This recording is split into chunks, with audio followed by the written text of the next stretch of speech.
Raise your hand if you have taken or are taking grade 9 geography. That should be most people here. Geography wasn't the most thrilling class for me. The glacier unit dragged on, and reading population pyramids was monotonous at best. But one day, my teacher, Miss Decker, announced a competition. The student who could name more countries than her in 1 month's time would win a prize. Even though I doubted that I could name more than 50 countries on the spot at the time, I fueled into the competitive Appleby spirit and was determined to win that competition.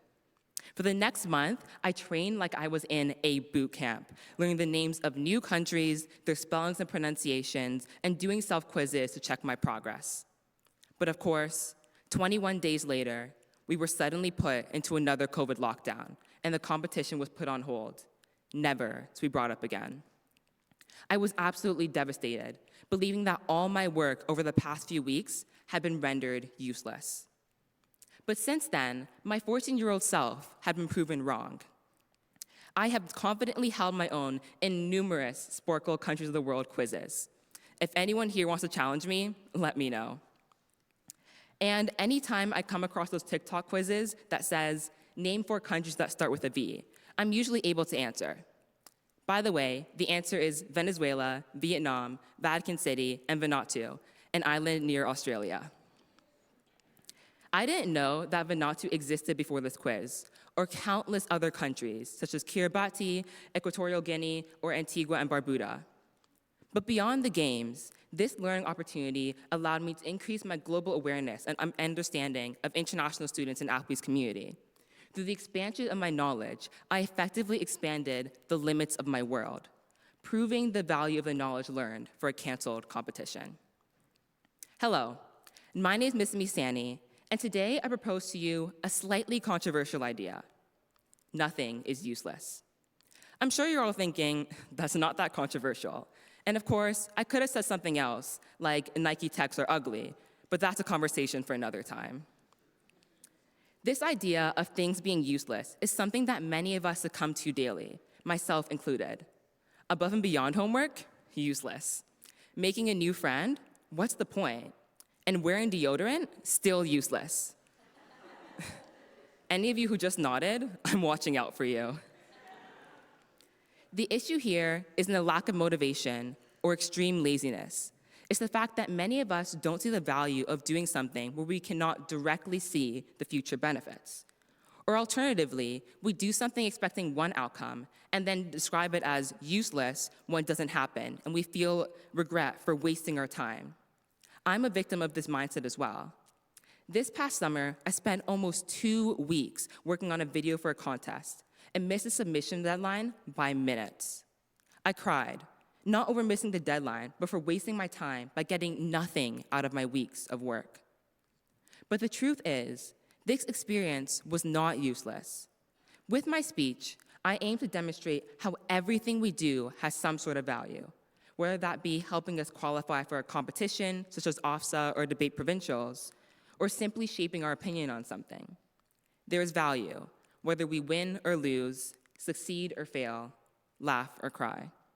And remember this key word, value, because it will come up later. Let's first go to the place where most people think things tend to be useless, school. Why do people think that school is useless? Perhaps it's because some believe that the things that we learn here don't apply to the real world. It's so easy to think, when will I ever use the equation of a parabola in real life? I feel like this is especially true at Appleby, with all the various things we have to go to. Chapel, well-being, grade bands, assemblies, guest speakers, and more. There are so many things that we have to do that it's pretty easy to label this entire chunk of time from 10 a.m. to 10:45 as useless. But it was put there for a reason, wasn't it? Take chapel, for example. What is one thing that you'll remember 10, 20, or 50 years from now about Appleby? The chapel songs. Draw the circle wide, She comes sailing on the wind, How great thou art. These are songs that I could recite in my sleep now. And it's the type of thing that connects us across our differences, grades, graduation years, and interests, and more. So this time in the chapel does have some value. Even this chapel speech, which you probably won't remember next week, has some sort of value. And perhaps not my speech, but surely the combination of all the amazing chapel speeches we've had the privilege to learn over our 1 to 6 years here at Appleby have influenced us in some way or another. Chapel, well-being, assembly, a grade bands, and guest speakers have all had some sort of impact on us, whether we realize it right now or not. This same idea applies to the things we learn in the classroom as well. Until you have lived your entire life, which none of us have, there is no way that you can verify that something you learned had no value and now has the potential for value and can teach you a lesson. For example, learning problem-solving skills in computer science or evidence-based learning in science class. As Brené Brown said in her book, Atlas of the Heart, the limits of my language are the limits of my world. While she was referring to one's vocabulary, I believe that this quote applies to knowledge as well. So I'm going to change her quote to, the limits of my knowledge or the limits of my world. Additional knowledge never hurt anyone. It is never useless. The idea of things being useless applies not only to school, but also to relationships and friendships as well, especially with those we are not as close with. I'm sure most of us have been guilty of making an assumption about how we believe someone else will be. We say things like, oh, we just wouldn't mesh well together, or we wouldn't have anything to talk about, without any prior experience on what they are actually like. And I found that whenever I go out of my way to talk to another student that I don't normally talk to, I'm surprised by how much we have in common. One story that comes to mind is one day in front of the AWB when I was waiting to get picked up, and I was looking for a bench to sit on. I had two options: sit with another student in my grade in upper 2, or sit by myself. I decided to suck it up and just go and sit beside them. And though the conversation lasted for no longer than 2 minutes, it's something that stuck in my mind. We ended up connecting for those 2 minutes, and even though it was slightly awkward because I had no idea what to say, we had a great time. So what value did I gain from this interaction? I learned more about this person. I learned more about myself and how I act in uncomfortable situations. I learned about how to start a conversation with someone I don't know well, and as a result, I was later able to talk to this person without it being weird.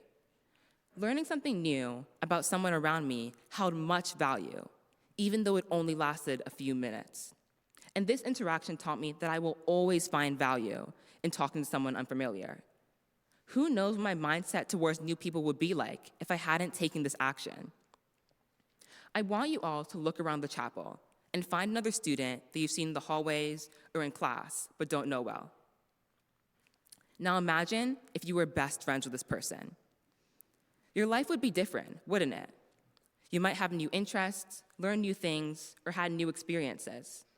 So while I'm not saying you should become best friends with the person who sat behind you in grade 10 math, it demonstrates the impact that meeting new people can have on you.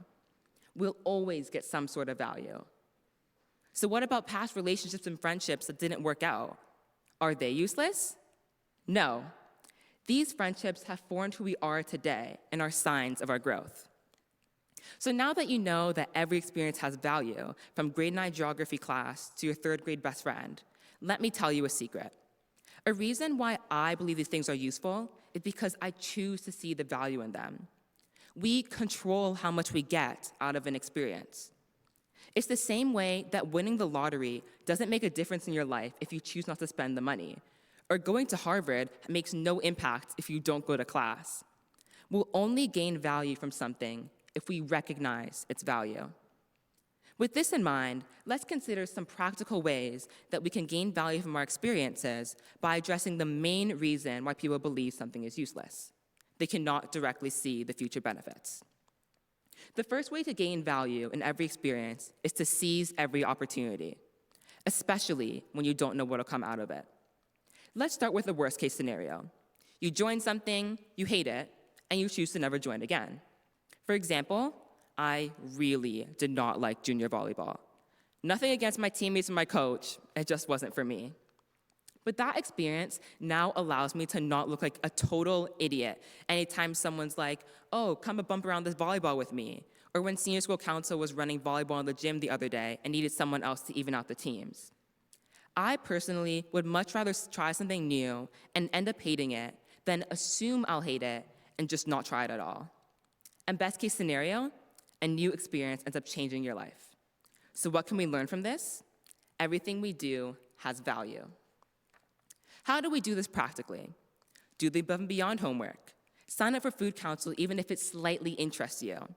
Try out robotics. Start your own club, co-curricular, or outside of school event. Think about the past friendships you've had and see how they influenced you. Change your narrative on these experiences.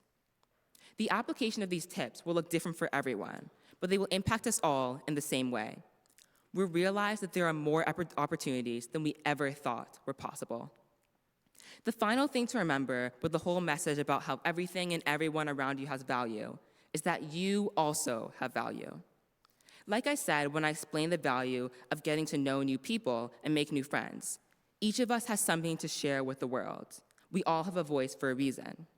Many times we feel like we may not have accomplished enough, grades aren't high enough, didn't make enough sports teams, or don't have enough friends. But remember, what do we all have? What do we all have? Yes, we all have value. Everything we do has some sort of value.